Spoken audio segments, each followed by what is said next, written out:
amigos! Tudo bem com vocês? Bem-vindos e bem-vindas ao SEO Happy Hour, nosso amado podcast sobre notícias e novidades de SEO, sempre apresentado por mim, Rafael Simões. E bora que hoje tem muito assunto bacana pra gente conversar. Olha só, temos o lançamento do Bard aqui no Brasil, que é o chatbot de AI do Google que compete com o ChatGPT. Também vamos falar um pouco sobre como o Google está explorando alternativas de controle de inteligência artificial via o robots.txt. Temos também um passo a passo bem simples de como construir uma estratégia de marketing de funil. Vamos falar sobre atualização no relatório de indexação de páginas do Google Search Console. E para terminar, vamos falar também dos benefícios de um sitemap HTML. Lembrando que o tempo de início de cada assunto vai estar na descrição do episódio, caso você queira ouvir um tema específico. Vamos lá?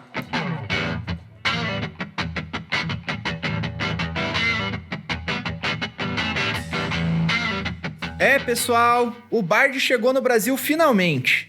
Na última quinta-feira, dia 13, o Google finalmente lançou o Bard aqui no Brasil. Se você passou os últimos meses trancado sem ler ou ouvir notícias, o Bard é o chatbot de inteligência artificial do Google, rival do ChatGPT da OpenAI. Ele foi lançado em fevereiro nos Estados Unidos e vem rapidamente se expandindo para outros países. Com o Bard, os brasileiros poderão explorar um vasto leque de recursos em seu idioma nativo. E essa iniciativa visa atender ao crescente interesse do público brasileiro em relação à inteligência artificial. De acordo com dados do Google Trends, as pesquisas relacionadas ao tema dobraram no Brasil nos últimos 12 meses. O interesse é evidente e reflete uma busca por entender como a inteligência artificial pode transformar a vida das pessoas, além de te mostrar como você ficaria grávida ou uma previsão da cara do seu filho no futuro. O pessoal está usando bastante essas inteligências artificiais generativas de imagem para ver como eles ficariam de formas diferentes, o que eu acho bem engraçado. Ainda em versão experimental, o Bard tem sido o foco de um trabalho intenso do Google a fim de aprimorar o chatbot, adicionando novos recursos e melhorias significativas. Um dos diferenciais do Bard é a sua integração com a busca do Google. Após realizar uma pesquisa, as pessoas receberão a resposta do chatbot acompanhado de um botão que os redirecionará para a busca do Google. Dessa forma, elas poderão complementar suas pesquisas de formas independentes, explorando ainda mais o conhecimento. Atualmente, o Bard está disponível em 40 idiomas, incluindo árabe, chinês, alemão, hindi, espanhol e agora também o português do Brasil. Para experimentar a ferramenta, você pode acessar bard.google.com por meio de seus navegadores em computadores ou celulares. E aí, você já testou o Bard? Por aqui eu venho testando ele nos últimos dias e confesso que, na minha opinião, o ChatGPT ainda está um pouquinho na frente dele. Eu testei algumas tarefas comparando o Bard com o ChatGPT 4, a versão paga dele, pedindo para ele resumir artigos, e o ChatGPT resumiu o artigo com muito mais detalhe e aprofundamento do que o Bard foi capaz, mesmo eu mudando meu prompt várias vezes. Testei também tarefas básicas de SEO, como pedir sugestões de title, meta description e outras coisas para diferentes artigos, e também achei que o ChatGPT fez um trabalho relativamente melhor do que o Bard. Ainda é cedo para dizer qual tecnologia de inteligência artificial é a melhor, mas pelo menos na atualidade eu acho que o ChatGPT ainda está um pouquinho na frente do Bard, mas pegando tudo que o Google tem e pode fazer com essa ferramenta, ela tem potencial sim de se tornar mais robusta do que o ChatGPT é hoje, especialmente quando a gente puder fazer de fato buscas no Google para refinar os nossos prompts e resultados. E ainda no campo da inteligência artificial, temos uma notícia interessante lançada pelo Google recentemente. A empresa está explorando alternativas de controlar o que a inteligência artificial pode ou não ler de um site por meio do arquivo robots.txt. Para quem não sabe, o robots.txt tem sido uma ferramenta fundamental para quem tem ou administra um site, pois é através dele que a gente controla o que os mecanismos de busca podem ou não rastrear de um site. Com o surgimento de novas tecnologias, como a inteligência artificial generativa, proprietários de sites estão receosos quanto ao que a inteligência artificial irá absorver do seu site ou não. Por exemplo, você dedica um tempo e dinheiro enorme para criar um conteúdo para sua empresa. Aí a inteligência artificial vai no seu site, lê esse conteúdo e usa ele para gerar respostas para as pessoas. Nem todo mundo está satisfeito com isso. Eu, por exemplo, não gosto muito dessa ideia aí de eu criar conteúdo com o meu conhecimento, com o meu esforço, e aí a inteligência artificial simplesmente usar isso para gerar resposta para outras pessoas. Isso é basicamente um plágio, na minha opinião. A ideia do Google é usar o arquivo robots.txt para saber o que os donos do site querem ou não que seja lido pela inteligência artificial. Essa é uma forma do Google demonstrar o compromisso que eles têm em desenvolver a AI de forma responsável e maximizar os benefícios positivos para a sociedade. A fim de abordar essas mudanças e promover a colaboração, o Google está convidando membros das comunidades da web e inteligência artificial para participar de uma discussão pública sobre o assunto. A empresa está buscando uma ampla variedade de vozes, incluindo editores, sociedade civil, acadêmicos e outros especialistas do setor, para contribuir com as ideias e perspectivas valiosas. Mas deixando um pouco de lado agora a inteligência artificial, vamos falar sobre marketing de funil, ou funil de marketing.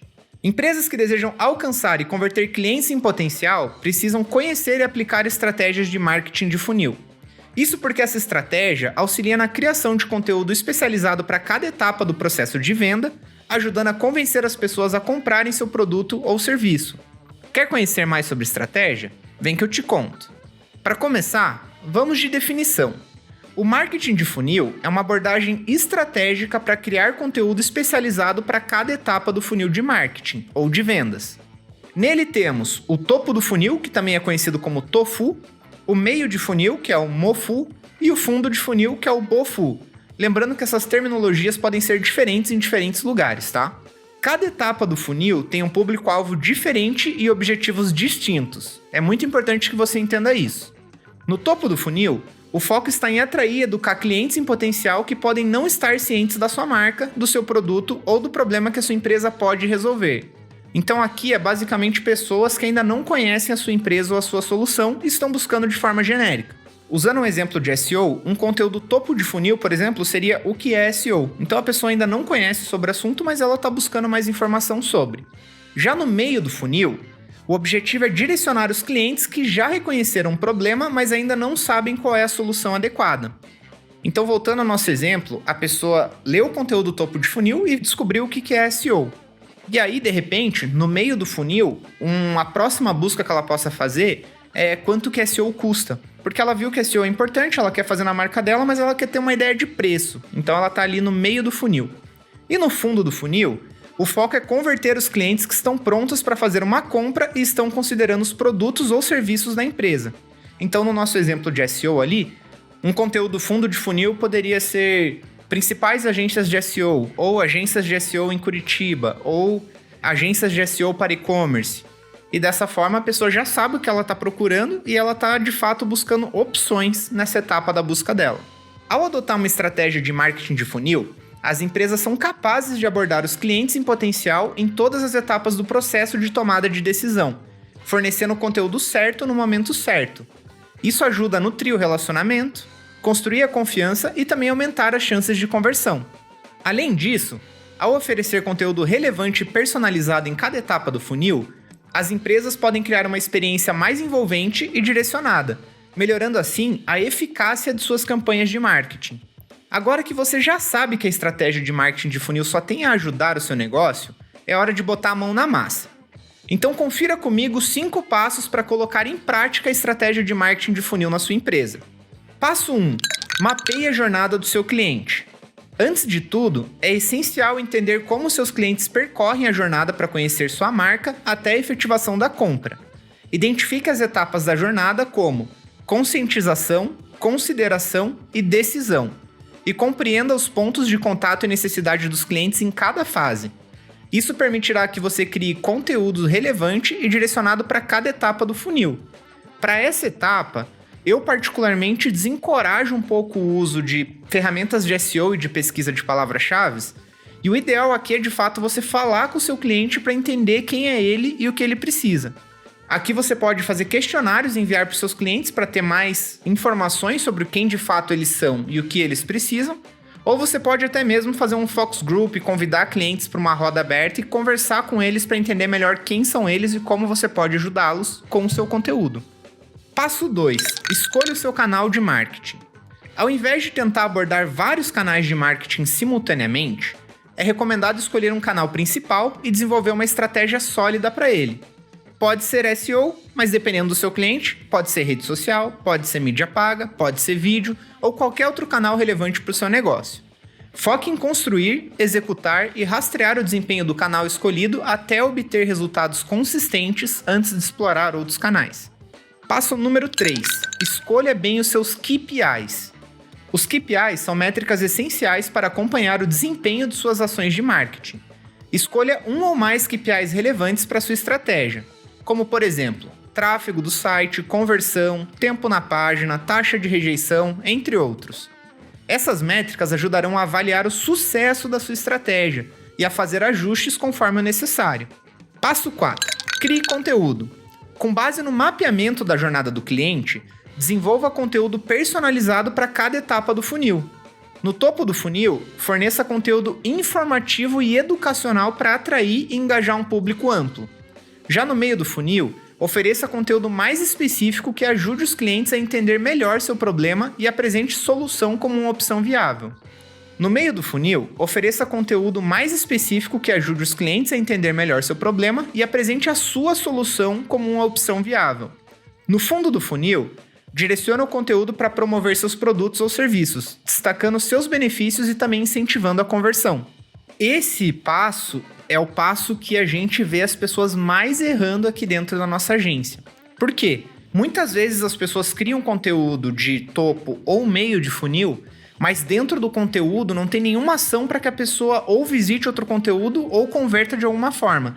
E quando eu digo converter aqui, não necessariamente é converter em cliente, mas nesse primeiro ponto onde a gente está falando com o cliente na etapa topo de funil, às vezes a conversão pode ser uma inscrição numa newsletter, seguir a rede social ou outras coisas que vai tornar a pessoa mais próxima da empresa.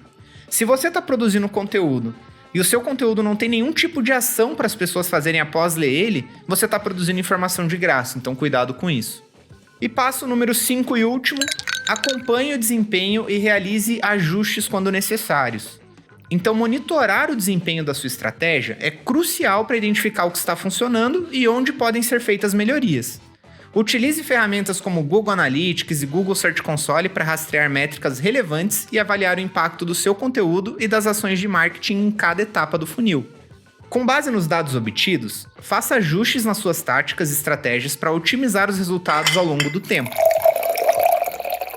E você notou alguma divergência nos seus relatórios de indexação de páginas do Google Search Console nos últimos dias? Pois é, o relatório de indexação de páginas do Google Search Console vai incluir mais detalhes quando identificar um problema.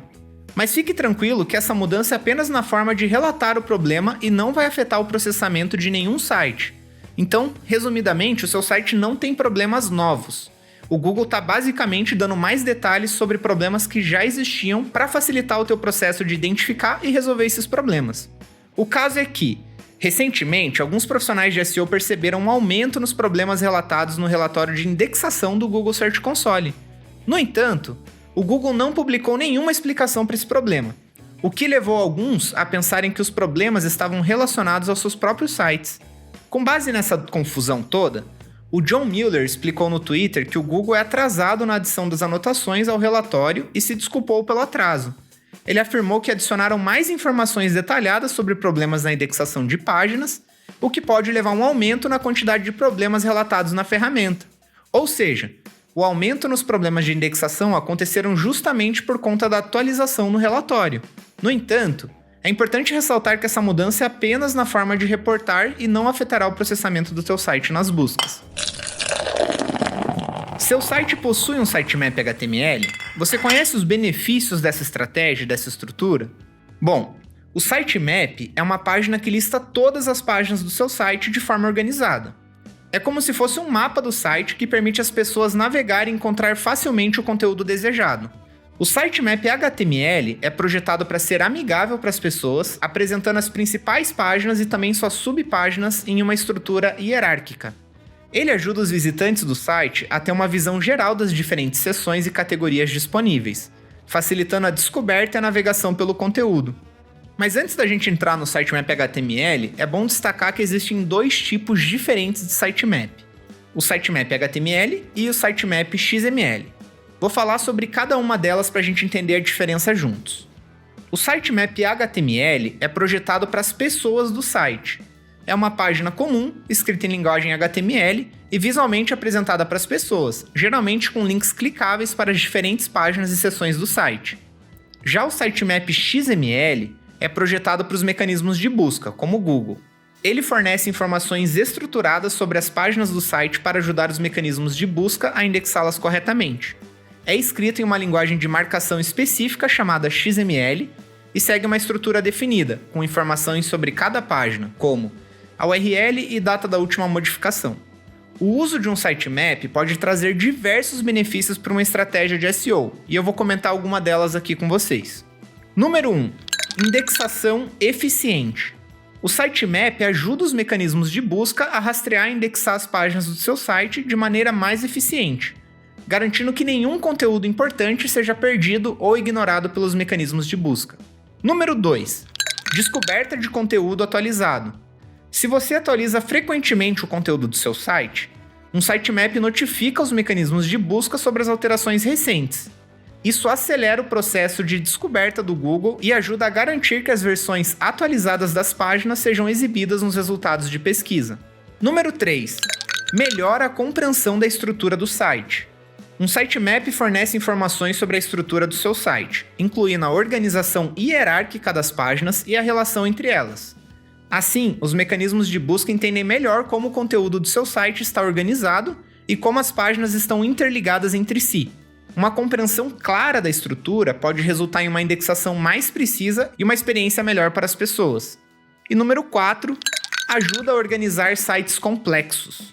Se o seu site possui muitas páginas e uma estrutura complexa, um sitemap HTML pode ser especialmente útil para organizar todo o conteúdo. Ele permite que as pessoas e o Google tenham uma visão geral do site e naveguem facilmente entre as diferentes áreas. Se você quer saber como criar o seu sitemap HTML, eu vou deixar na descrição desse episódio um link para você se inscrever na nossa newsletter. Lá a gente postou o tutorial bem bonitinho, é só você seguir. A news do SEO Happy Hour sai toda segunda-feira, então não perca. E chegamos no nosso momento Tira Dúvidas, onde eu vou responder dúvidas que vocês enviaram pra gente no nosso LinkedIn ou por e-mail. Lembrando que se você tiver alguma dúvida e quer que a gente responda nos episódios futuros desse programa, mande um e-mail para contato@seohappyhour.com ou procure a gente no LinkedIn. A primeira dúvida que temos hoje é da Clarissa Lopes, e ela perguntou o seguinte: queria saber mais sobre Content Pruning. Se puder dar umas dicas.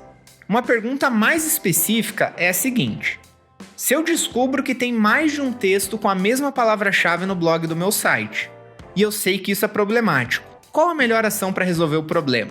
E a Luciana Puricelli respondeu esse comentário dizendo que ela também tem interesse sobre Content Pruning, então vou desmistificar um pouco sobre esse assunto para vocês, tá? Vamos lá.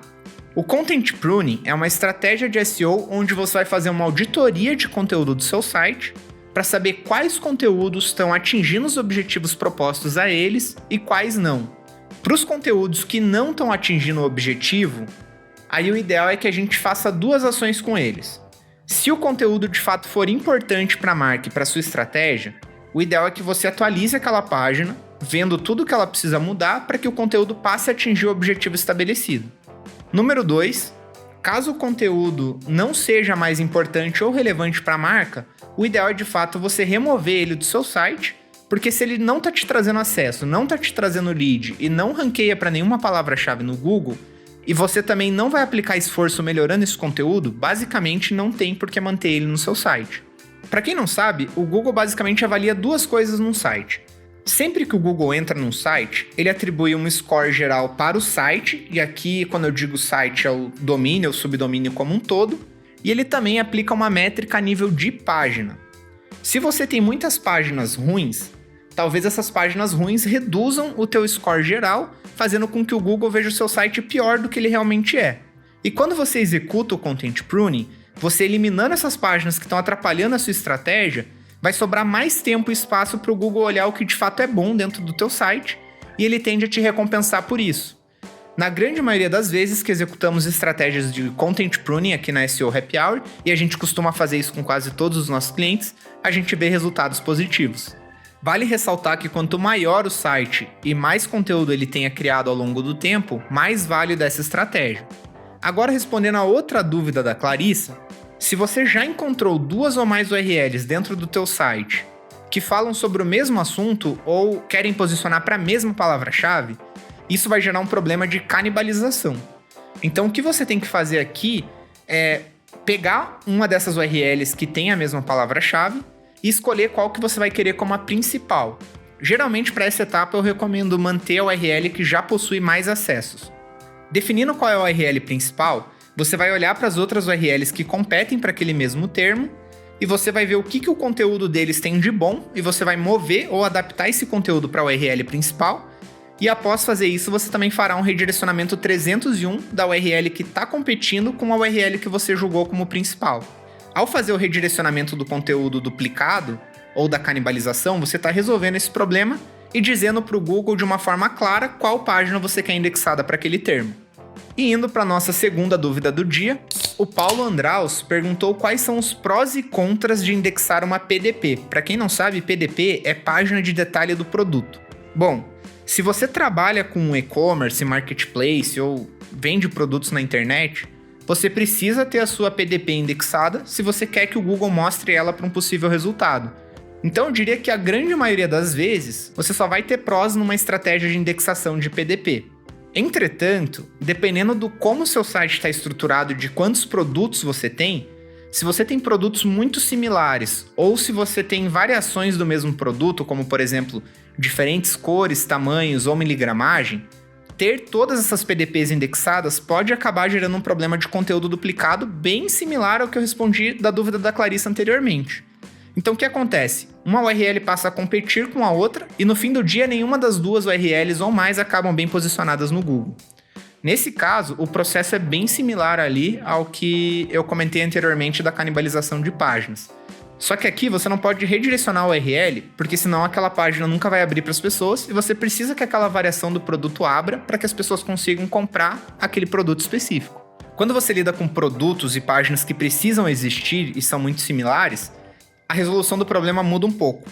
Você não vai redirecionar a página A para a página B, mas o que você vai fazer é você vai pegar os produtos que são muito parecidos com o que você julga principal e você vai adicionar uma tag canônica neles apontando para o produto principal. Só vale ressaltar que a tag canônica ela é uma dica para o Google, ela não é uma diretriz. Então, dependendo de como o teu site está organizado, o Google pode acabar não obedecendo a regra canônica e indexando ambas as páginas. Mas uma das melhores formas de lidar com o problema é através da tag canônica. E estamos chegando ao fim do nosso podcast. Lembre-se de mandar sua dúvida, crítica ou sugestão para o nosso e-mail, contato@seohappyhour.com, não tem o BR.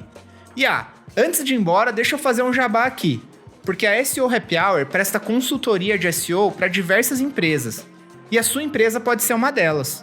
Então se você está precisando de ajuda com a sua estratégia de SEO, manda um alô pra gente que ficaremos super felizes em construir uma estratégia de SEO para o seu negócio e ajudá-lo a alcançar os seus objetivos.